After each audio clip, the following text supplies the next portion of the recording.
One of the most cruel ways that scammers steal money from people is to convince them to place their cash into a box and post it to a money mule. These money mules are instructed to pick up the packages, usually from rented accommodation, and pass on the money to the scammers.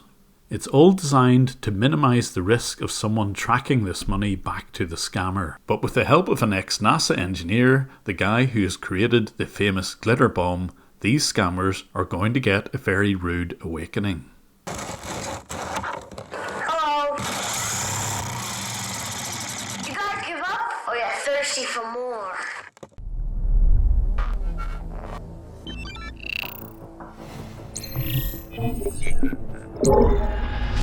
Anyone who's watched my channel will be very familiar with how the refund scam works. This particular email was sent to me by a scammer who called himself Stephen. As always, I call the number on these emails and I attempt to get remote access to the scammer's computer even though they think they're scamming me. And I can see that almost each and every day these online hackers are trying to get inside your computer. Do you do any kind of financial activities on this computer, like online banking or shopping? So as Stephen was inquiring about those important things like my online banking activity, I was reversing the connection. And as I watched him scam other people, a few things became very clear. Firstly, the emails seemed to work, albeit they changed the phone number now and again, and eventually victims would log into their online bank accounts to get the promised refund. And after they manipulated the bank pages, Stephen and his pals were particularly keen to get their victims to put money into a box and send it through the mail. So when I saw a scammer showing his victim where her nearest FedEx print centre was, it meant only one thing. She was just about to mail some cash. When I got in touch with the victim, whose name is Tracy, she explained to me what she saw happen. They were supposed to give me a refund of $300, and when I put it in the computer, I mistyped it as $13,000. So I had to send money back to them, $12,500, and that's where I am. I'm hoping you haven't sent that money. I have sent it. It seems I may have been just too late. She had already mailed more than $12,000 to another address in New York. I sent it early this morning. How do I was it stop early this morning, was it? I just thought it was just this minute. No, I sent it, at,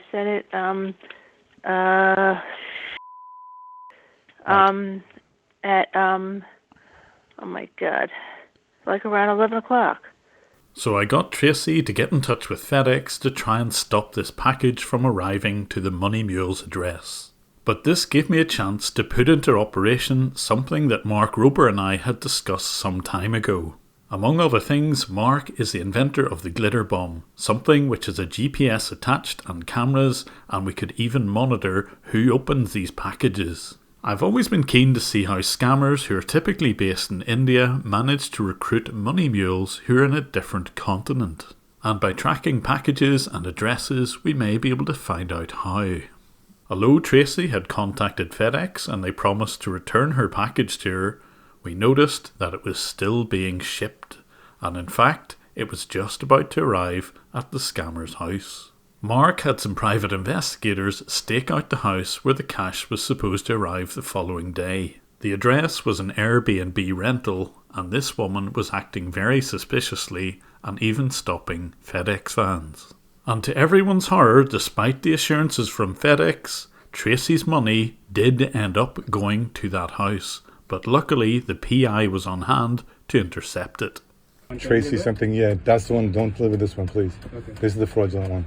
If that one's going, that's also going to 1731? Okay. Could I take a picture of that one too? Sure. It was incredibly fortunate for Tracy that we managed to stop this package from being delivered. But we also spotted a second package for the same address, this time for a woman named Phyllis. We had managed to stop 2 victims from being scammed. We were able to trace this second victim, and she too has her money back now. When the money was safely returned, it was our chance to send a second package, this time with a glitter bomb. We still didn't have the satisfaction of having one of these money mules open something that was going to cover them in glitter and fart spray. But things didn't quite go according to plan. I've left a link here to show exactly what happened with the second package that arrived at that address. But here's a little taster of what you can see in Mark's video. Hello. Keep the change, you filthy animal.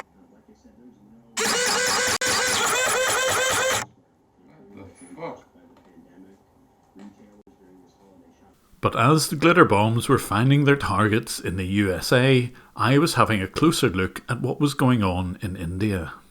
One thing I did know was where these scammers were located. When I first encountered them in June 2020, they were in this area of Kolkata.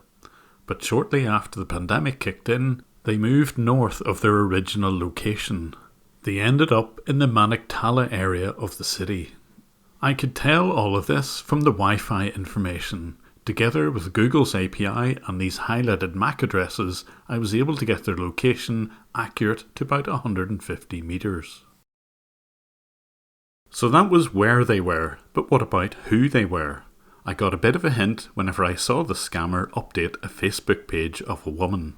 I could see that her husband was named Ravi, so this was likely to be Stephen's real name, but obviously I can't be 100% sure. And what I also knew was that Stephen didn't work alone. He would regularly receive a spreadsheet of phone numbers of potential victims in the USA. The data included full names and addresses, and most importantly for the robocalls, their phone numbers. On a typical night, there would be 7 or 8 agents fielding calls from potential victims, either by email or from robocalls. They would make thousands of phone calls. Here you can see over 100 calls per second with just 7 people manning the phones. A close look at the audio files being used in their automated dialer showed that they were involved in multiple types of scams. They would pretend to be Amazon, Microsoft and make phone calls to the UK, USA and Australia. This is Telstra Technical Department.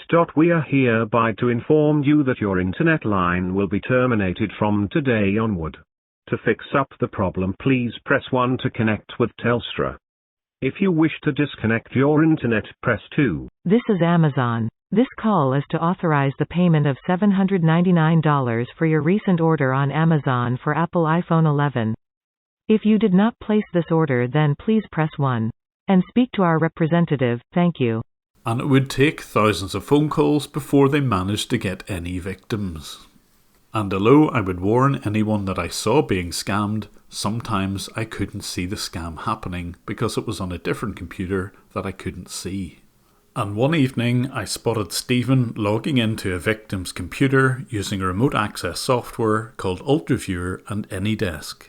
It turned out he was trying to find out what happened to some cash that he'd managed to get a victim to send through FedEx. He opened the victim's email so that he could read the correspondence. At this point the victims were still unaware that the scammers had access to their computer, but he still carefully locked the keyboard and mouse and blackened the screen so that he couldn't be seen reading their emails. It was clear that the victims had shipped a package more than a month earlier. But when I looked to see what happened to this package, it seemed that it had been seized by the police. It's illegal to ship cash this way, and there are procedures to detect cash being sent by mail. But the scammers would have already known that this money was seized. What they really wanted to find out was how the investigation was going. This is why they were looking at the emails. But thanks to their nosiness, I now knew the person leading the investigation. Through this investigating agent, I was able to get in touch with the people whose computer was being accessed by the scammers. I was also able to give them all the information that I knew about the people who had scammed them. I passed on not only the information about who they were, but also details of other victims, including Tracy. But this investigation was about much more than sending glitter bombs to money mules. I really wanted to understand how they recruited people in the USA and if there were any weak points other than intercepting the money itself. And 2 things were very clear. Firstly, that they only rented an Airbnb for a very short amount of time, so it was a very limited opportunity for the money to get to the mule. Secondly, they totally relied on a tracking number. They needed this in the case of an emergency where they may have to divert the package somewhere else. So when a different group, this time SSA scammers, decided to run the same sort of scam on me, I put on my voice changer and attempted to play them at their own game. Give me the address anyway, and I can do it. I mean, I don't know when I can go out. Let me give you the address then. Right, okay. Okay. So the address is John. It's John. It's the name of the person, I mean. Yeah, John. John Harry. Harry. Okay. Alright? And Yes. the address is 3925. When I had the details, I was deliberately vague about when I would mail the cash. And I told them I would only be able to do it the following day. I fully expected them to give me a different address the next day, but when they called me back, I broke the bad news that I'd already posted the cash. Miss, but you told me yesterday that you won't be able to go, so you cancelled it, right? No. I told you we'll do it next day. So without informing you, why did you went? I've posted it. You asked me to post it. I got time and I went and posted it. Okay, do you have the tracking number? Do you have the receipt? I knew that without this receipt and tracking number, they wouldn't be able to divert the package to some other address. So Yes, I have yes. cancelled that address, okay? How So can there you will be cancel no an one address? right now- It's still going to that address. I got a bit of time and I thought it's very close. I'll nip So out you and could have I'll informed me. Listen to me, miss, okay? See, I'm not getting angry on you, or I'm not yelling at you, Anderson, okay? Right, I was trying to help you. That's all. I thought Yeah, you I would know get that, it today but and the mistake is, Miss Anderson, the mistake is that you have to inform me first before you do anything. oh, but you asked me Now to you post did it to that address, so I thought it would help you. No, miss, you told me that you will not be able to go today, you will be able to go tomorrow, so I cancelled that address. Now now do anything, miss, and just get the receipt, okay? I want the receipt anyhow. Oh, right. That's There the will be thing. a That's the tracking thing. number on the receipt. I put the receipt into my pocket, and I think I may have thrown it out.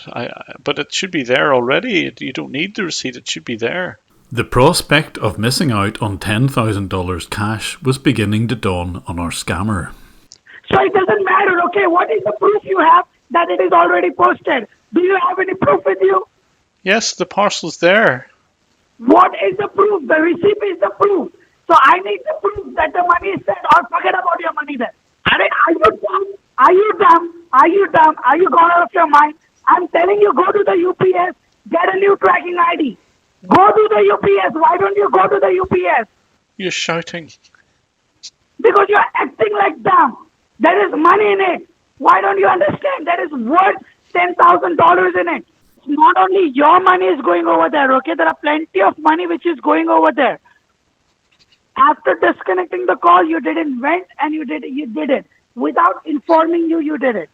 Okay, I without did. informing me, you did it. I did, but you only did what you asked me to do, and it's already there. I asked you to stay home. I asked you to stay home. I didn't ask you to work in the night, go to the UPS, and act smart over there. I asked you to be home, and without informing me, after telling me that you can't go in the dark, you went and you did it. That is your mistake. You're an angry little elf. He's an angry elf. You understand? I want the tracking ID. Anyhow, I do not know from where you're going to get it, but you have to get it. Search for the receipt. Go and bang your head at the UPS. Give me the tracking ID or forget about your money. Okay, when are you going to return my money? Talk to my attorney, miss. Talk to my attorney. But they were so easy to wind up that I thought I'd chance my arm and try and get some money out of the scammers. I'd convinced them that I'd sent so much cash by this point that I was running so short and it would take me a while to get yet more money together, so in the meantime I'd need something like more cash or a gift card to keep me going. Alright, yes, I've got the card numbers for you. You can just take it down. It's a Walmart gift card, and you can also check the balance online, okay? And once you have the number, I'm sure you would be good to go for at least a week. Okay. Yes, go ahead. All right. So it starts with 6180. I felt sure that they would give me a fake gift card number, but lo and behold, when I put it into the Walmart gift card balance checker, it worked out to be $100. I had scammed them. I put out a tweet to see what would be the best thing to do with this $100 gift card, and the suggestions ranged from a giveaway in the YouTube comments section or to a homeless charity. I opted for the homeless charity. Let's see if you feel that this is something that, Well, because I don't think I've so that turned this off. I've turned off the voice changer. So, whereabouts in Kolkata are you? I was really interested to know if they'd ever been scammed before. You finally figured out that I've been winding you up for the last All right, week. so you were using voice changer? Were you Of using voice course changer? I was using a voice changer. What a All right, so shame. you took $100. You took $100. Is it correct? You I took did. $100? That's right. I took your money. That's right. Right. That's a real So shame. you're the first person who has scammed a scammer. Good Oh. job, buddy. Well, yeah, it was good. I was trying to get more money out of you, but actually you guys are so boring that I didn't bother with it. I've already ordered a pizza for you. I've also ordered a pizza for you. Did you got the pizza? And how was the pizza? Pizza, or if a pizza ever arrived, because I gave you a fake address, as you must realize by now.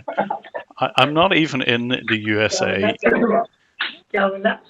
Okay, so you have been well scammed, You're guys. really good at what you do. Yeah.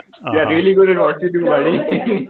You're really good at what you do. There you are. You're the man. You're the man. Good buddy. Good buddy. Yeah, I you're will like touch your that. feet. I really appreciate you. Have you You're never a good been man. scammed You're an before? amazing person. You're an amazing person. Teach Have me you- something. Teach me something. buddy. Seriously, Teach me have you something. never been scammed before? Never in my life. Oh, that's a shame, isn't it? Never in my life, buddy. Never in my life, buddy. You are amazing, buddy. You are amazing. I thought if he was impressed that I'd scammed him, he might open up a bit more, so I asked him a few more probing questions. How much money you guys actually make on these scams? We have just started this thing, so we have not made a lot of money. It's just, been few days, or you can say a few months, maybe a month or two since I started this. Yeah. And I actually don't own this. I'm working here.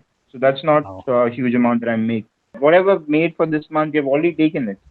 So good job, buddy, yeah. So that's what I've made for a month, $100, and you've taken it. Well, I mean, sorry if I lack sympathy. You could have taken $100. You could have taken $150, but I'm after this, what we are going to do? After this, what we're going to do? We're just going to, smoke up some weed and just get high, because this is the first time we have been scammed, buddy. Do you want it to go on to YouTube? On YouTube, so you're putting this on YouTube. Do you want me to put it on YouTube? Nobody, no, yeah. Don't do that, yeah. Don't do that. Well, sure, we don't know your name. We don't know your name. But I did keep probing for information. I was hoping that I would find out how they recruited the money mules, but of course he claimed that he was too low down in the organisation, and that somebody else was responsible for doing that part of the business. So this part is still a bit of a mystery, and it might be that to find out the answer we may even have to travel to India. Maybe look out for a future video where Mark and I might try to get to the bottom of the money mule scams. If you haven't done so already, please check out Mark's version of this video where we chase money mules all around the US and give them a little taste of what they deserve. And don't forget, as this is a patron only version of this video, please don't share this particular version as I've left the scammers unblurred. Thank you again for all your support on Patreon and hope to catch you soon.